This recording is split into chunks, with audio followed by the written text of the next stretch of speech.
Well, good morning, good afternoon, good evening, my dear friends. How are you guys doing? Welcome to my channel, The Travel Man. ये जो video है ये है Philippines sticker visa के ऊपर। तो जो आप कॉन्सुलेट से अप्लाई करते हैं उसके बदले में आपको मिलता है स्टिकर वीज़ा। इस वीडियो में एंड टू एंड में आपको सारी जानकारी इन्फॉर्मेशन जो है फिलीपींस वीज़ा के रिगार्डिंग देने जा रहा हूँ, ठीक है। अब यहाँ पे ये है कि अगर आप इनकी ऑफिशियल साइट पे जाएंगे वहाँ पे बहुत सारे जो हैं आपको रिक्वायरमेंट्स मतलब डॉक्यूमेंट्स जो हैं लिस्ट पूरी मिलेगी, आप वो देख सकते हैं। लेकिन क्या है कि इनके जो कॉन्सुलेट है उसी लिस्ट में से हो सकता है कि कुछ डॉक्यूमेंट्स आपसे ये ना मांगे और कुछ मांगे, तो इसलिए कन्फ्यूजन से यहाँ रहती है क्योंकि इनके मूड पर डिपेंड करता है ये मांग क्या रहे हैं आपसे, ठीक। तो चलिए अभी जो है इस वक्त मैं डिस्कस करता हूँ। अगर मैं दिल्ली की बात करूँ तो दिल्ली कॉन्सुलेट से आप अगर अप्लाई करते हैं थोड़ा सा तो आपको हो सकता है कि उनको समझने में टाइम लग जाए या एप्लीकेशन में टाइम लग जाए। लेकिन कोलकाता के केस में मैंने सुना है कि काफ़ी स्मूथ फंक्शनैलिटी है फिलीपींस मतलब कि कॉन्सुलेट की। तो चलिए फटाफट से शुरू करते हैं इस वीडियो को, मुद्दे पे आते हैं, काम की बात करते हैं। और आगे बढ़ने से पहले what you have to do is to share this video please, ताकि और लोगों को भी पता लगे इसके बारे में। चैनल को सब्सक्राइब ज़रूर करें, बेल बटन नोटिफिकेशन को हिट करेंगे तो सभी नोटिफिकेशंस और ट्रैवल अपडेट्स के बारे में आपको पता लगता रहेगा। और वीडियो को लाइक भी ज़रूर करें। Let's begin. तो अब क्या है यहाँ पे बेसिकली डॉक्यूमेंट्स की मैं बात करूँ तो पहले आपको ना इनका ईमेल एड्रेस ढूंढना होता है, क्योंकि उस ईमेल एड्रेस के बेसिस पे आपको अपॉइंटमेंट मिलती है यहाँ पे। तो ये कोई ऑनलाइन इनका बुकिंग सिस्टम नहीं है। तो आप इन्हें बेसिकली कॉल कर सकते हैं या आप इनकी ऑफिशियल साइट पे जाके एक ईमेल एड्रेस ले सकते हैं। उसके बाद आप उन्हें ईमेल लिखें। ईमेल लिखने के बाद आपको एक एक्नॉलेजमेंट मिलती है। उसके बाद आपको क्या है बेसिकली बदले में मांगना होता है अपॉइंटमेंट डेट, ठीक है। अपॉइंटमेंट डेट मांगना है, पासपोर्ट की कॉपी दोनों पेजेस की आपको लगानी है और अपनी जो ट्रैवल डेट्स हैं जो आपने फिक्स किए हैं वो आपको उसमें मेंशन करनी है। तो ये हुई बात कि कैसे हमने अपॉइंटमेंट लेनी है। अब आप क्या होता है कि आपको कुछ टाइम के बाद जो है अपॉइंटमेंट डेट मिल जाती है, वो आपको डेट टाइम दे देते हैं कि आप इस दिन आ जाओ। यहाँ पे क्या है कि अब आपको सबसे पहले एप्लीकेशन फॉर्म भरना होता है और आप इनसे मांग सकते हैं, जो एप्लीकेशन फॉर्म है वो भी आप इनसे मांग सकते हैं। और जितने भी डॉक्यूमेंट्स आपने लगाने हैं, जितने की भी मैं आगे बात करने लगा हूँ, वो सारे के सारे आपके फिजिकल फॉर्म में होने चाहिए, प्रिंट आउट फोटोकॉपीज़ उनकी होनी चाहिए, ठीक है। यहाँ पे जो प्रोसेस बड़ा सिंपल सा वैसे देखा जा रहता है, पर ये लोग थोड़ा सा उसे कॉम्प्लेक्स बना देते हैं बिकॉज डॉक्यूमेंट्स की चेकलिस्ट बहुत लंबी है। तो यहाँ पे आपको जब डेट एंड टाइम मिल जाता है सारे डॉक्यूमेंट्स लेके जाने हैं। वहाँ पे जाके आपसे ये कुछ बेसिक सवाल पूछ सकते हैं कि आप कहाँ काम करते हैं, आप क्यों फिलीपींस जा रहे हैं, और आइटनरी जो होती है ना आपको वो भी देनी पड़ती है, वो लगा देना साथ ही डॉक्यूमेंट्स के एडिशनली कि आप कहाँ से कहाँ जाएंगे, कब से कब कहाँ कहाँ जाएंगे, ठीक है। वो आइटनरी बना के आपको लगा देनी है। और आइटनरी का अगर फॉर्मेट चाहिए मेरी साइट से मिल जाएगा, उसे आप चेंज कर सकते हैं, ठीक है। वो हर कंट्री के हिसाब से मैंने आइटनरी नहीं बनाई, बट मैं प्लान कर रहा हूँ फ्यूचर में कि मैं सभी कंट्रीज़ के हिसाब से अगर वीज़ा रिक्वायरमेंट्स की जहाँ बात आती है तो मैं आइटनरी बना दूँ आपके लिए। चलिए अभी जो डॉक्यूमेंट्स हैं यहाँ पे, पहली चीज़ तो ये कि आपको एप्लीकेशन फॉर्म जैसे भरना होता है, और एप्लीकेशन फॉर्म आप इनसे रिक्वेस्ट कर सकते हैं, और 2x2 की आपको फोटोग्राफ जो होती है यहाँ पे लगानी पड़ती है एप्लीकेशन की, ठीक है। ओरिजिनल पासपोर्ट आपको चाहिए, फिर आपको चाहिए cover letter. Cover letter is very very important in the case of any visa application, specially when you are going to apply for sticker visa, ठीक है। तो यहाँ पे कॉन्सुलेट को आपने कवर लेटर लिखना है। कवर लेटर में क्या क्या होता है उसका फॉर्मेट बाय द वे मेरी साइट पे मिल जाएगा, आप एज इट इज़ उसको भर के या थोड़ा सा चेंज करके आगे अपनी एप्लीकेशन के साथ लगा सकते हैं। बट बेसिकली मतलब यही होता है कि मैं इससे इस पीरियड के लिए जाता हूँ, मैं यहाँ नौकरी करता हूँ, ये मेरी डेजिग्नेशन है, मैं अपने एक्सपेंसेस खुद बेयर कर रहा हूँ या मैं फैमिली के भी करूँगा, और ये मेरी आइटनरी है, ठीक है। और मैं इस दिन वापस आऊँगा, दैट इज़ वेरी इंपॉर्टेंट। वो कवर लेटर में होना बहुत ज़रूरी है कि आप लौट के भी वापस आएंगे, ठीक है। तो वो आप मेरी साइट से डाउनलोड कर लेना। इसके बाद आपको देनी होती है ट्रिप आइटनरी, जैसे मैं पहले बोल रहा था। तो आइटनरी आप एक लगा सकते हैं, अब बहुत सारी ऑनलाइन साइट्स भी हैं आजकल, आप इजीली आइटनरीज बना के जो है लगा सकते हैं यहाँ पे। लेकिन अगर आपको चाहिए तो मैं कोशिश करूँगा कि मैं अपनी साइट पे उसे अपलोड कर दूँ। इसके बाद आती है फ़्लाइट टिकट्स। अब यहाँ पे फ़्लाइट टिकट्स और अकोमोडेशन को लेके इतनी ज़्यादा कन्फ्यूजन है जिसका कोई हिसाब नहीं। क्योंकि क्या होता है, ये लोग इन्होंने, अगर आप इनकी साइट पे जाएंगे ना तो वहाँ पे जो लिस्ट ऑफ डॉक्यूमेंट्स है उसमें इन्होंने, ऑफ कोर्स हर कंट्री मांगती है कि फ़्लाइट रिजर्वेशंस आपकी, होटल बुकिंग्स आपके पास होनी चाहिए। बेसिकली जब आप वहाँ जाएंगे तो मैंने सुना है काफ़ी लोगों का ये फीडबैक है कि वो फ़्लाइट डिटेल्स या आपकी अकोमोडेशन की डिटेल्स मांगते भी नहीं हैं।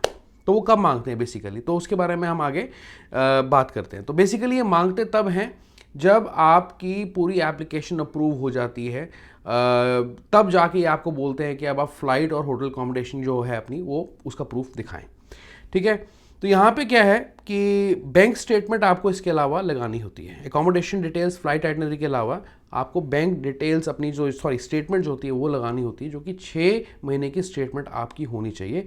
क्योंकि इनका जो प्रोसेस है थोड़ा कॉम्प्लेक्स है, या रिजेक्शन रेट भी इनका देखा गया है, तो इसलिए बैंक से भी टेस्ट करवा लेना। ये नहीं है कि आप ऑनलाइन, देखा जाए तो ऑनलाइन कॉपी, अब थाईलैंड का आप वीज़ा अप्लाई करते हैं तो आप ऑनलाइन डिजिटल स्टेटमेंट निकाल के आप एज इट इज़ प्रेजेंट कर सकते हैं, उसमें कोई साइन या बैंक की सील वगैरह नहीं चाहिए होती, बिकॉज डिजिटल जो कॉपी होती है वो भी वेरीफाइड होती है डिजिटली।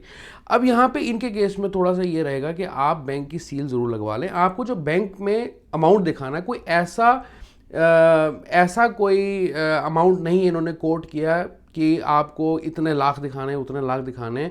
कम से कम आप अपने अकाउंट में मिनिमम 1 से 1.5 लाख मेंटेन करके चलना। ठीक है, 6 महीने की बैंक स्टेटमेंट और 1 से 1.5 लाख आप मेंटेन करके चलना। ITR की जो है आपको कॉपीज़ यहाँ पे 3 साल की लगानी पड़ जाती हैं। आप चाहे बिजनेस करते हैं या आप जॉब करते हैं या फ्रीलांसर हैं, ITR की कॉपी 3 साल की आपको लगानी है। फिर इसके अलावा आपको फोटो कॉपी देनी है अपने पासपोर्ट की, पासपोर्ट बायो पेज की और एड्रेस पेज की देनी है। ठीक है, वो बहुत बेसिक सी चीज़ है। इसके अलावा आपको आधार कार्ड और पैन कार्ड के भी डॉक्यूमेंट जो अपने लगाने हैं, फोटोकॉपीज़ यानी कि लगानी है। और जो भी आप एड्रेस स्पेसिफाई कर रहे हैं अपनी एप्लीकेशन फॉर्म में, उसमें आपका एड्रेस आधार कार्ड से मैच करना चाहिए अगर ये आपसे मांगते हैं। ठीक है, इसलिए दिस इज़ रियली इंपॉर्टेंट। मैं आपको ये कहना चाहता हूँ आगे और बढ़ने से पहले कि जब आप इन्हें ईमेल लिखें, उनसे ये भी मांग लें कि डॉक्यूमेंट्स की रिक्वायरमेंट्स क्या है हमें बता दो। ठीक है, बिकॉज यूजुअली एप्लीकेशन फॉर्म में अगर मुझे एड्रेस डालना है तो मैं पासपोर्ट का एड्रेस डालूंगा।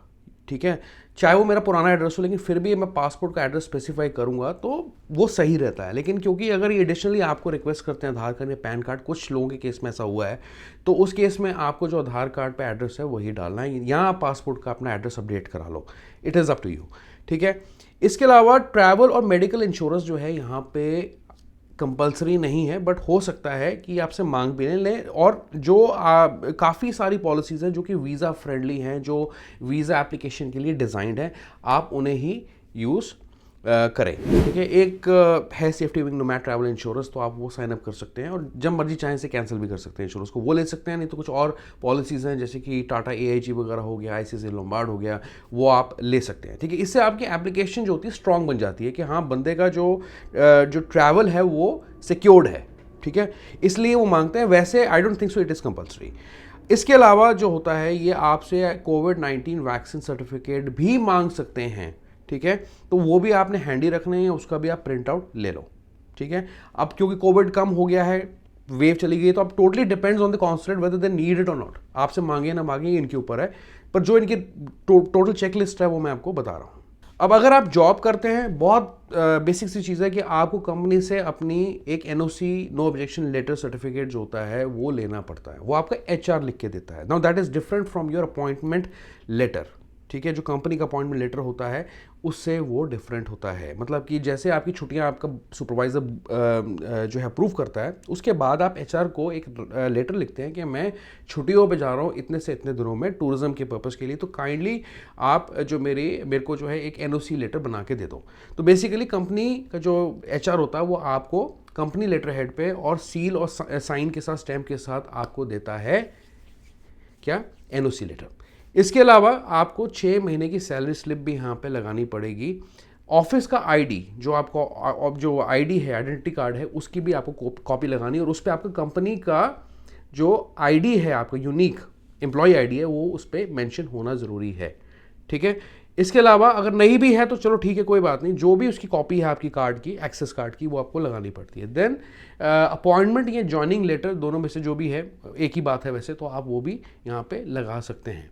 ठीक है, बिजनेस के लिए जो अगर आप बिजनेस करते हैं तो GST सर्टिफिकेट जो होता है वो आपको बहुत ज़्यादा हेल्प करेगा, तो वो आपको यहाँ पे लगाना है। एडिशनल डॉक्यूमेंट्स भी वो मांग सकते हैं आपसे, जैसे कि ITR हो गई आपकी, जैसे 3 साल की ITR की हम बात कर रहे थे। उसके अलावा कोई और डॉक्यूमेंट्स हैं वो भी आपको प्रेजेंट करने पड़ते हैं। इट्स अप टू देम कि वो क्या सवाल करते हैं आपसे, क्या मांगते हैं। ठीक है ना। आई नो कि जो फिलीपींस का वीज़ा अप्लाई करना एक बहुत बड़ा चैलेंजिंग और हैवी टास्क है। ठीक है, इतना भी सिंपल नहीं है, लेकिन जो भी रिक्वायरमेंट्स मैंने आपको बता दी हैं, अब टोटली डिपेंड करता है कॉन्सुलेट पे वो आपसे क्या डॉक्यूमेंट्स मांगते हैं नहीं मांगते, लेकिन आपने ये सारे डॉक्यूमेंट जो हमने डिस्कस किए इस वीडियो में वो करने हैं, रखने हैं तैयार।